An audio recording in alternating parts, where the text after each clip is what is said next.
berbicara mengenai latar belakang Bli berkebun secara organik.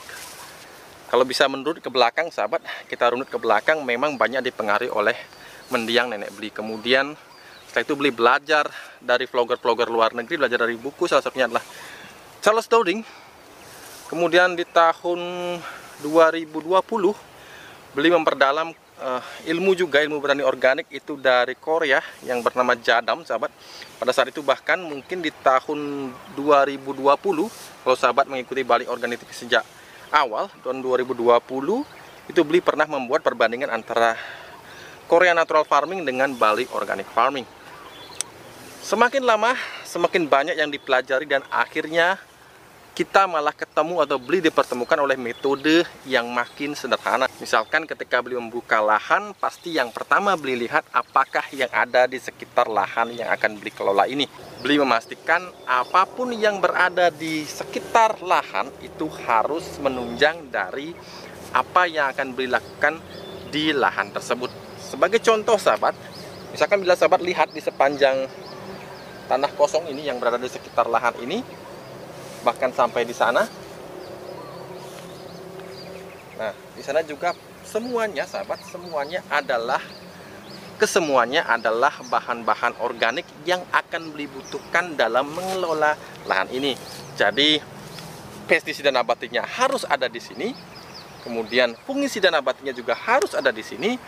Bahkan semua pupuk yang kita olah nantinya harus juga berada di sekitar lingkungan ini. Nah, salah satunya saya bisa lihat di sini tanaman lam toru atau lebih sering dikenal sebagai petai Cina.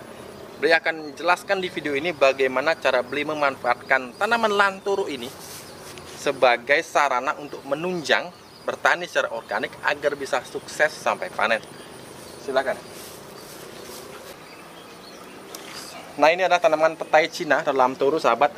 Jadi di sini di lahan ini ada beberapa titik yang memiliki tanaman ini, sahabat. Jadi ada beberapa titik yang tumbuh tanaman lam toru ini.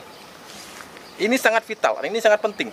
Karena apa? Karena tanaman ini begitu Bli lihat kebun ini memiliki tanaman lam toru, maka satu PR sudah kita bisa rangkumkan. Dalam arti, ini tanaman ini mengandung banyak sekali manfaat.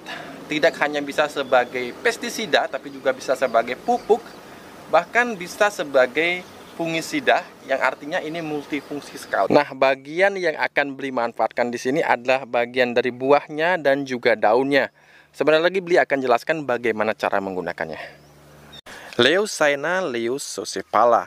Ya, tanaman yang memiliki nama ilmiah lam toru ini, sahabat, ternyata memiliki banyak sekali manfaat sebagai pendamping kita dalam berkebun secara organik. Salah satu senyawa racun yang dominan ada di tanaman ini, sahabat, baik itu di buahnya maupun di daunnya, adalah senyawa mimosin. Nah, mimosin ini adalah senyawa racun yang sangat baik bila kita terapkan sebagai pestisida nabati bagi tanaman kita yang ada di lahan. Itu sebabnya mimosin beberapa kali pernah diekstrak oleh beberapa ilmuwan di dunia untuk menjadi pestisida nabati alternatif pengganti dari pestisida kimia sintetis yang banyak disediakan di pasar. Ditambah dengan penelitian terbaru yang menyatakan bahwa mimosin ini adalah alkaloid, sahabat. Sedangkan alkaloid itu ketika diteliti ternyata bisa membuat kerusakan pada membran sel. Kalau istilah sederhananya, senyawa alkaloid yang ada di dalam tanaman ini, sahabat, ini bisa merusak atau menyebabkan kebocoran membran sel pada sel-sel jamur. Jadi, tidak salah bila leluhur kita menggunakan tanaman ini sebagai obat untuk menyemprot tanaman yang terkena serangan jamur, misalkan serangan jamur patek. Dan Bli rasa hasil secara empiris memperlihatkan hasil yang cukup memuaskan meskipun tidak sepowerful atau tidak sekeras dari efek pestisida kimia sintetis, tentu saja, sahabat, ya, karena ini adalah bahan-bahan nabati. Kemudian pernah dilakukan uji langsung terhadap kandungan saponin yang berada di daun dari lam toru ini, sahabat, dan kemudian ketika diaplikasikan pada ulat gerayak, ternyata ulat gerayak ini mati, sahabat, karena terpapar oleh ekstrak daun yang pada saat itu digunakan, kalau tidak salah, menggunakan daun beluntas, sahabat, ya, juga mengandung senyawa saponin yang kuat. Tidak berbeda dengan daun lamtoro yang pada saat itu tubuh dari ulat gerayak ini mengkerut dan berwarna coklat.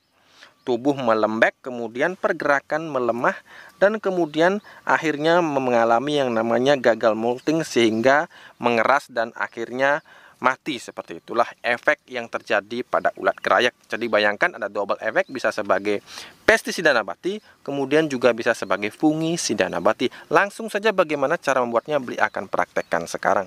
Nah, cara paling sederhananya adalah sahabat, kita ambil dulu buah dan daun dari tanaman lamtoro ini. Untuk 1 liter air, sahabat, di sini di ember ini ada sekitar 1 liter air, kita gunakan paling tidak 2 kg daun maupun buah lamtoro yang masih segar, yang masih hijau, sahabat. Nah, kemudian kita masukkan ke dalam air yang tadi sudah kita siapkan, 1 liter air bersama dengan 2 kg bahan. Nah, kemudian kita cacak, sahabat ya. Kita hancurkan dengan menggunakan batu. Kebetulan Beli di sini tidak membawa lesung, tapi beruntung di sini ada batu pipih dan tajam seperti ini. Ini bisa kita gunakan untuk menghancurkan dari lamtoro dan buah lamtoro tadi. Ini pun sudah cukup hancur meskipun baru beberapa menit. Warnanya itu hijau, kemudian aromanya itu pun sangat menyengat. Wajar karena ini adalah masih keluarga dari petai, sahabat ya.